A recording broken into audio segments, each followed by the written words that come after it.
நாமக்கல் மோகனூர் பகவதியம்மன் ஆலயத்தில் ஆடி மாத 5ஆம் வெள்ளியை முன்னிட்டு சிறப்பு அபிஷேக அலங்கார ஆராதனைகள். நாமக்கல் மாவட்டம் மோகனூர் பகவதியம்மன் ஆலயத்தில் ஆடி மாத 5ஆம் வெள்ளிக்கிழமை தினத்தை முன்னிட்டு பகவதியம்மனுக்கு பஞ்சாமிர்தம், தேன், பால், தயிர், இளநீர், திருமஞ்சனம், மஞ்சள், சந்தனம் கொண்டு சிறப்பு அபிஷேகமும்,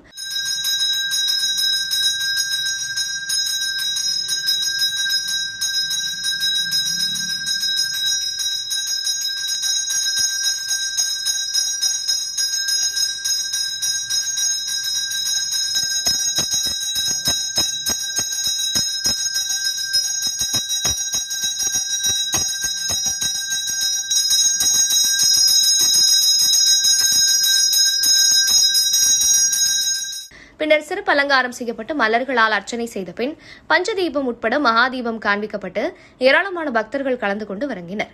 வருகை புரிந்த அனைவருக்கும் அன்னதான நிகழ்வு நடைபெற்றது. அப்போது இங்குள்ள ஸ்ரீ விநாயகர், ஸ்ரீ வாராகியம்மன், ஸ்ரீ ஐயப்பன் சுவாமி உள்ளிட்ட தெய்வங்களுக்கு மகாதீபம் காண்பிக்கப்பட்டது.